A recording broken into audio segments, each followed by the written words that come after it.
minutes away from 8. We've got 48 degrees, some fog and mist in downtown Bowling Green. Good morning. Steve Meredith sitting in with Tony Rose, the silent Tony Rose. Where did Bob go? I turned around and he's gone. Yeah, he was sick of you. He was sick of your... That's what happens when the police show up. He's on strike for you continuing to mute my microphone, so he's on strike. Oh, I don't think he's upset about that. No. I really don't.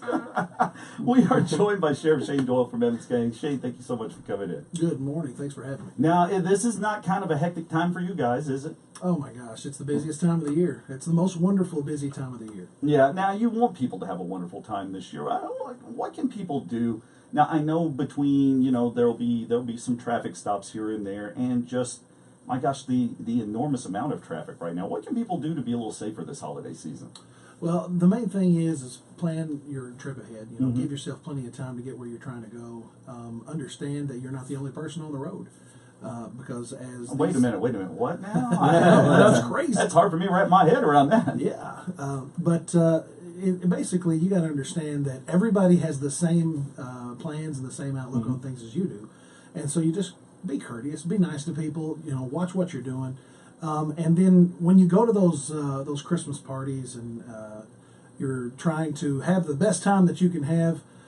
Make sure you make responsible decisions because we don't need any more problems out there on the road. And this is not the time of the year that people want to have to suffer any kind of loss. No, absolutely. I mean, and you don't want to be that guy. Right. You don't want to be that guy that has to call the family and it's like, oh, I made a big mistake today. That's right. That's right. So just watch your speed. Watch out for other people and make good decisions. That's really all of it boiled down to a nutshell. Now, Tony Rose has been sitting here trying to pump you for ways to get out of crimes. Right? I'm just saying. But I want to ask, because I think there is some confusion with this, especially when anytime people encounter like law enforcement and traffic. What should people do when they're pulled over?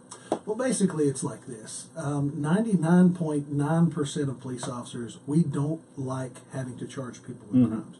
Whether it's arresting somebody or writing a ticket, we don't want to have to do that. You're peace officers. We're trying to keep the peace. We're not trying to make problems. So if you were to get pulled over because of some sort of infraction, whether you ran a stop sign or you had an improper turn, as we've discussed, those can linger with you. Speeding, basically, keep your hands where the officer can see them. Be as polite as you can possibly be. And there's a chance. I'd say there's a better than fair chance that you may not get a ticket.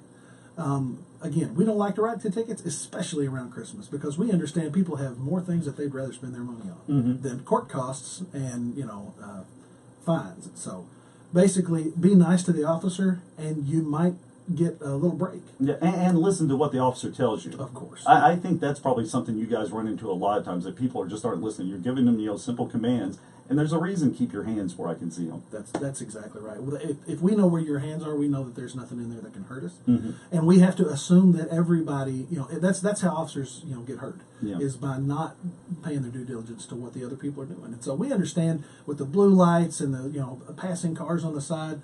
Things are distracting. You're trying to look for different things. You're looking for your license and your insurance card, but you have to pay attention to what we're asking you because we are asking those questions for a reason. I think it all boils down to don't be stupid. There you go. I know you won't say that, but I will. I'll say it. Yeah, don't be an idiot, please. We don't like dealing with those. Yeah, no, and folks, please be careful out there. And like I said, I know that it's a crazy period for you guys. Well, anybody in any emergency services right now. This holiday period from Christmas to New Year's coming up. Shane, I hope you guys have the most boring holiday time ever. Well, that makes two of us. We will have some road checks set up throughout the Christmas and New Year's season. We're not doing that to catch you doing something wrong. We're doing that to make sure everybody's doing something right. Yeah, keep people safe. Real quickly, when you roll up on a road check place, what should you have ready to go? Well, you should always have your license and your insurance card and your registration receipt at a place that it's easy to get. We have people that, it's in my purse in the trunk. I understand people put their purse in their trunk for, because of safety reasons or security reasons when they park. But that's what Tony tells me he does. We will ask you to get out of the vehicle and get your purse out of the trunk. So, that kind of makes things a little rougher. I'm sorry, European carry-all. Right. It's a man's bag. Indiana Jones carries one. That's right, Chris. Indiana Jones carries a purse. It's a satchel. It's a satchel, I have Steve. a tactical sling bag. Yeah. Hopefully you won't be armed as Indiana Jones. No, don't do that. What's this whipping gun for? People that I ask said, questions. I hope you guys have a great and safe and very boring holiday season. Man, that makes two of us. Thanks. All right, thank you guys, and thank you for everything you do. You know, really appreciate it. Like I said, give them a break out there this holiday season. Oh, yeah. Stay tuned. We got more music on the way. Dr. Bob's got another check of news coming up next hour. All right, buddy. Thanks so much. Thank you for having me.